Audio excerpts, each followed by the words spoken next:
All right, Sam, this is kind of one of my favorite topics is influencers sometimes come in a second. Sometimes they come for a life over a lifetime.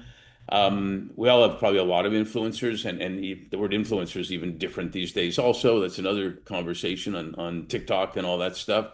But when I speak, I talk a lot about my grandfather as being an influencer for me, and then my grandmother and him, my mom, my aunt, they came from Kiev and emigrated to Canada and so on and so forth. And he had an accent, and he used to take me for walks in the park when I was about 5 in Montreal. And he Hmm. talked to everybody, which is probably where I get that DNA from, I would guess. And one day I just asked him, I said, Zeta, which I called him, how do you know all these people? And he said to me, and he actually, I remember pointing, he said, that guy over there, I smiled at him one day and he looked up and smiled at me and he came over and started talking to me. And we became friends. And then someone else saw us smiling and laughing and they came over. And I remember my 5-year-old me saying, life's going to be awesome. I just need to smile, Yeah. basically. I literally remember that conversation in my head. And then you start getting older and you complicate it. Well, that's ridiculous. Smiling isn't going to do the whole thing. And then you get a little bit smarter again. And maybe a smile is all you need at the right time for people too. So, with that little speech that I just gave, can Hmm. you share two or three people that have been influencers in your life? Yeah, I can speak to both like now or like more recently, and I can speak to probably like the person that had the biggest influence. So I'll start with the biggest influence has been my father, for sure. Like, you know, I've had the pleasure of both getting to learn from his wisdom. Like when I was 16 and I had thought I'm going to write something on philosophy for this Greek history seminar. It was like a Plato's Republic. Is this the ideal city?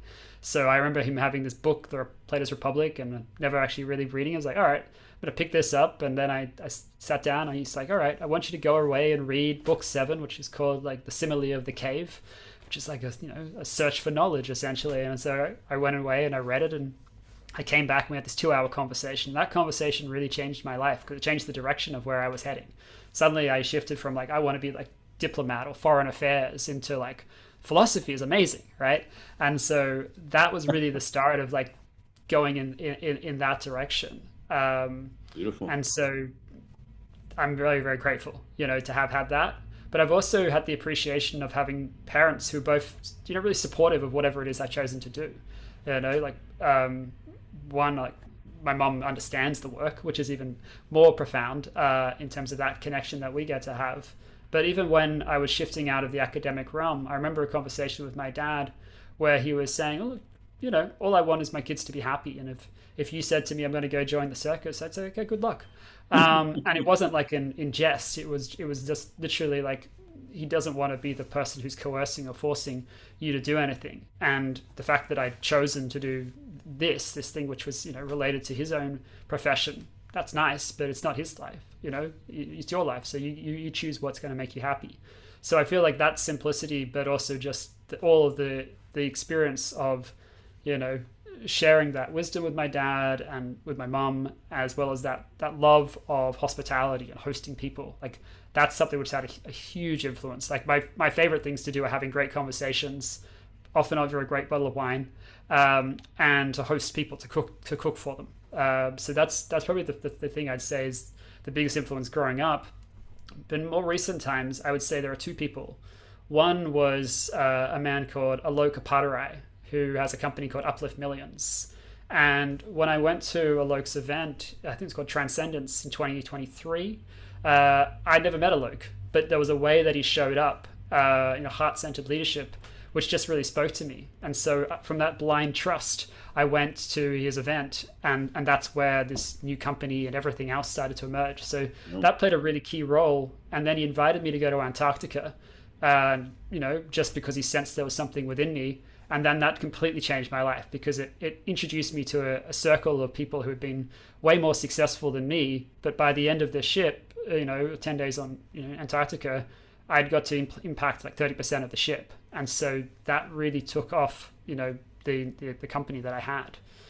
And the final person I would say is Jennifer Cahill, a mutual friend of ours. Like the moment I met I've heard of her. Jennifer, Yeah. You know, there was a special light about her, and I made it my business to be able to like reconnect with her after meeting her at an event, and I just shifted in my way of being with people so dramatically just from seeing how she was with others. And my life got better the more I was just in and around, who she is and the way that she operates in the world. So, I don't know anyone who's honestly had more impact in a more pronounced way in a shorter period of time than Jen.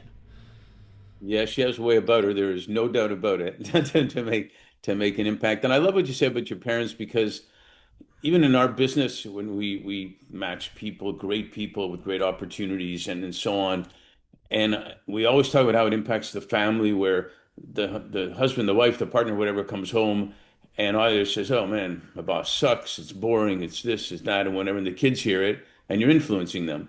Or they come home and say, "We got to sit down and talk. You won't believe what we did today." And the boss, credited me for doing this, and we're going to do this in the community and helping people and whatnot. And the kids hear that and say, "Wow, that sounds great. I want to learn more." And you're not forcing them to be this and this and this. They're feeling it based on Mm, your passion and whatnot. So it sounds like your parents were smartly open and yet at the same time, leading by example, if you will, and stuff. absolutely. 100%. Thanks for sharing all that. My pleasure.